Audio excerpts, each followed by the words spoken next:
Mainit pa rin na usapin sa social media ang balitang kumakalat umano na susuhulan ng First Lady ang Iglesia ni Cristo upang hindi matuloy ang inoorganisang malawakang rally laban sa impeachment complaint kay Vice President Sara Duterte. Matatandaan nga na ang INC ay pabor sa pahayag ng Pangulong Bongbong Marcos na wag nang ituloy ang impeachment complaint laban kay Vice President Sara Duterte dahil sayang lang ito sa oras at walang magandang maidudulot ito para sa mamamayang Pilipino. Ngayon nga ay tila kumakalat nga umano ang balitang walang mangyayaring INC rally dahil di umano nasusuhulan at babayaran ni First Lady Liza Araneta Marcos ang buong Iglesia ni Cristo upang hindi maipakita ang kanilang pagsuporta na wag i-impeach si Vice President Sara Duterte. Dito nga ay hindi pumayag ang mga miyembro ng INC at pinabuluanan na hindi sila magpapasuhol at ito ay kanilang pinatunayan na hindi nadadaan sa pera ang kanilang pagsuporta para sa kapayapaan at kaunlaran para sa mamamayang Pilipino. At lalong hindi nila sisirain ang mahigit 100 taong tinatag nila bilang isang religious group na may layunin para sa kapayapaan ng dahil lang sa pera. Pero the target, the intention nga ay babuyin ang mga Duterte. Ganito ka-demonyo si Liza Canas. Kaya mga taga-INC, mga palangga na Iglesia ni Cristo, ayon sa ating source, nandoon sa loob. Wala daw, hindi nyo daw kaya. Okay? Wala kasi alam nyo kung bakit. Actually, nakausap ko pa yan kagabi. Okay? Usap ko pa yan kagabi. Maliban sa text niya. Antok na antok nga ako. Ang sabi, galit na galit si Liza sa INC kasi noong pumunta sila ni Bangag, birthday, di ba? Birthday ni Ka Eduardo ba yun? Yung may okasyon doon, ano nangyari doon? Hindi naman sila imbitado. Kasi prior to that, si Inday, di ba, may pagbati kaya sa pamunuan ng INC. Tapos sila biglang nag-show up. Tapos nag-release sila ng parang holiday during the anniversary ng INC. But yung holiday na yon next year pa. Di ba? I-comment nyo nga dyan palaga. Next year pa yun. Hindi ngayong araw na to o during that day, hindi during that day, the next day or the next week na mag-ano ng holiday. Next year pa. Nataranta. Kaya ang sabi ng aking puting as, galit na galit si Liza Marcos sa Iglesia ni Cristo.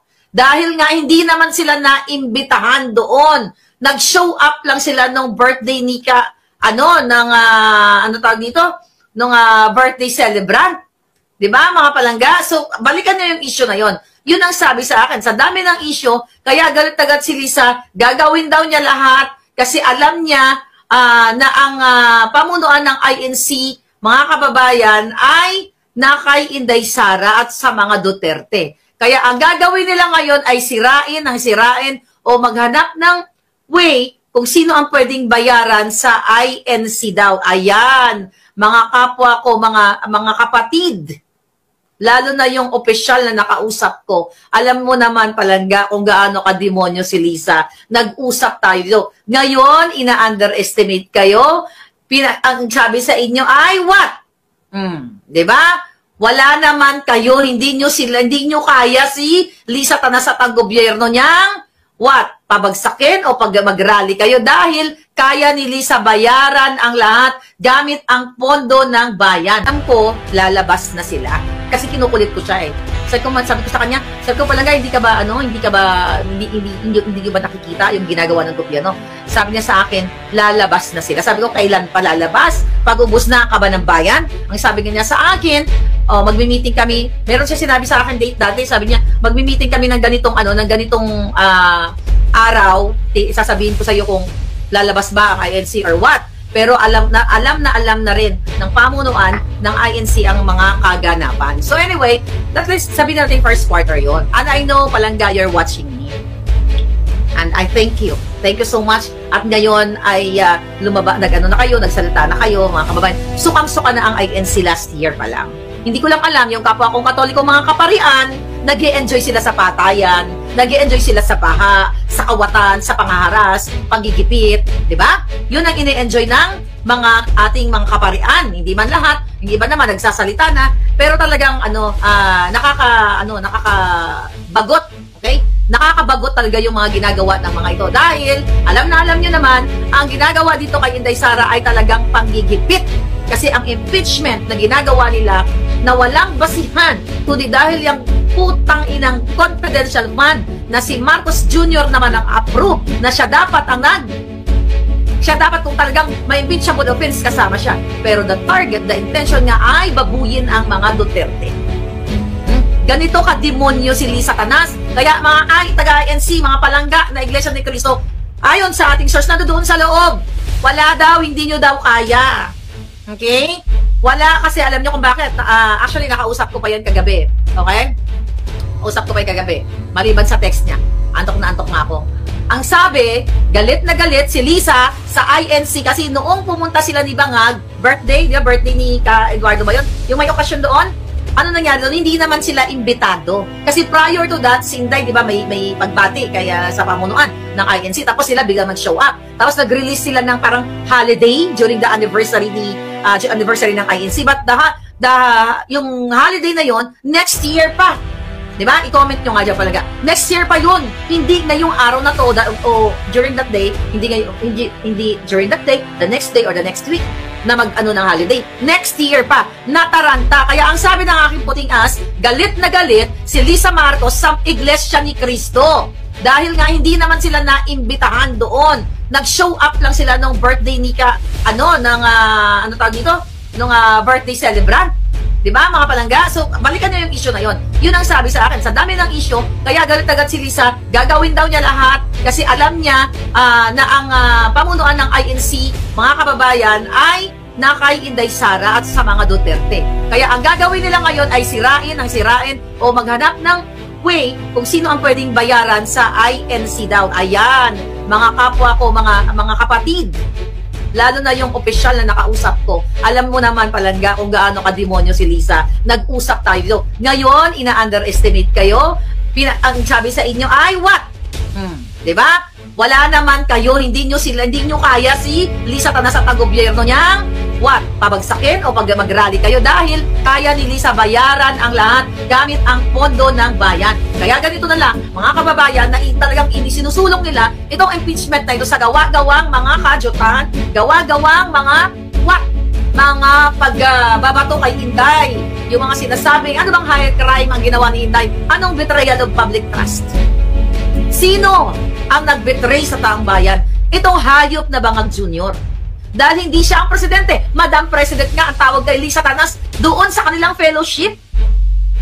Diba? Si Marcos Jr. ang nag-betray sa taong bayan sa lahat ng kasalanan niya, sa lahat ng pag-a-addict niya, yung pagiging addict pa lang ni Marcos Jr. sa pulburon, pag-kidnap, pang-orgy, lahat na ng kasamaan, pagkonsinti o paging pinuno ng mafia, yan ay lahat, pasok lahat dyan ang korupsyon, pasok lahat ng high crime, lahat ng betrayal nandoon sa kung maghahanap ka ng ground of impeachment, nandoon lahat sa ginagawa ni Marcos Jr. Kasi gusto nilang burahin ang mga Duterte sa political spectrum, political arena, mga kababayan. Kaya naman, pinapatay na nila, hindi lang ang demokrasya, kundi literal na ginugurgur kayo. Okay. Allegedly. Okay, may nag-message sa atin. Okay? Isang tao pa lang ang nag-message sa atin. Ito, mga kababayan, ha? Balibasahan ko pa. Ito. Alright, here we go. Ayan. Ano ang sabi? Ano ang sabi sa akin? Ito, Miss Marlica, napakaingay na chika. Ang source dito ay kabit ni Anton. Kaya nga sabi ko sa kanya, ha? Sabi ko na ganon, sabi ko nga sa kanya, ha, kabit ni Anton? Sino dun sa kabit ni Anton? Sabi niya marami sila. Okay, ito ang pasabog. Lisa Araneta Marcos, aka Kidnapper, had an affair with some police or PSG. Military whoever. And that man has since been killed. Recent lang daw yan. Sabi ng Kirida, Anton sources. So, nyo makita ang message? Okay, pakita ko. Yeah, wait a minute. Ay, hindi na pala. Sandali lang. Hindi, para lang makita nyo. Musod na ng konti dyan at ako irarampa. Sandali lang. Papakita ko lang sa inyo, ha? Alright. Papakita ko sa inyo, ha?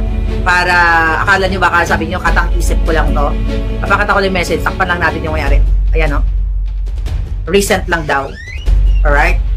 Okay. Kabit. Source is kabit. Okay. Nakita nyo ba yan? Lam had an affair, PSG or military. Natin papakalayan, man has, ayan, man has been killed. Ito, 2:55 AM niya. Ay, kahapon niya to, kahapon niya may message. Ayan, 2:55. Ayan, ang oras. Ang oras, ayan, may message sa akin. Nakita niya? Has been killed. Sino ito? Allegedly, kaya dapat ito imbestigahan. Mga kababayan, sa dami ng dumadating sa atin na information, ulitin ko, ayon ito sa kabit daw ni Anton. Allegedly, mayroong, di ba, ewan ko kung sino to, dahil yung binalita ko sa inyo, nakipagtsuktsakan na nag-orgy si Lisa Canas, yun yung dati pa na PSG na nagurgur din, o nagurgur o ginurgur nila. Remember, nang sabi na, dahil binulyawan ni Lisa Canas, nahuli silang nagtsuktsakan. And now, bagong-bago, Lam had an affair with some police of PSG or military, okay, whoever. And that man has since been killed. Recent, sabi niya, recent lang daw yan, sabi ni Querida ni Anton.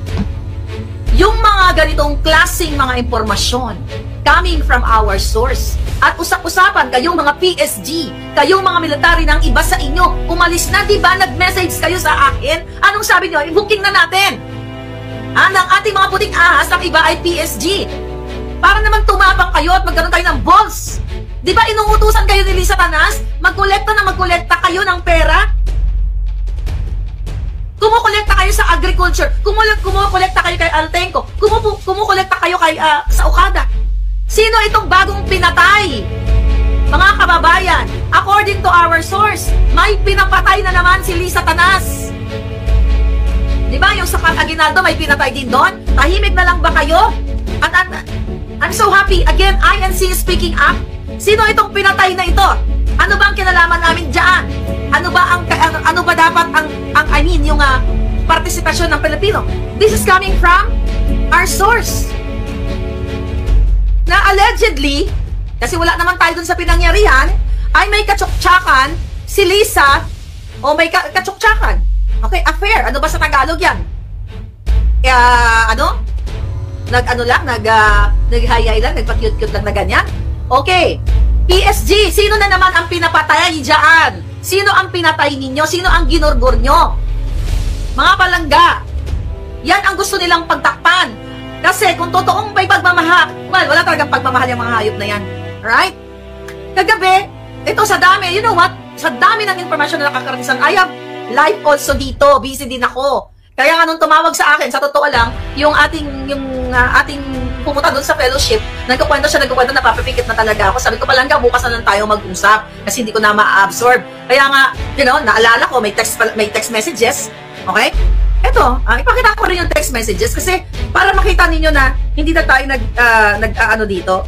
Okay? Ito yung part lang na ito. Dali Pagkakita natin ito yung tungkol sa message niya. Yung part lang, hindi ko papakita sa inyo lahat. Okay? Sinabi ni Congress, ito lang. Ayan yung bawal. Alright?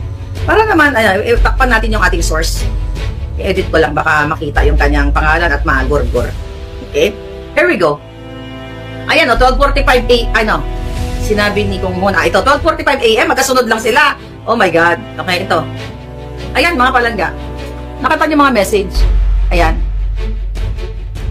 Yan, okay. Alright. Nakita niyo mga message. Ayan yung mga message, oh.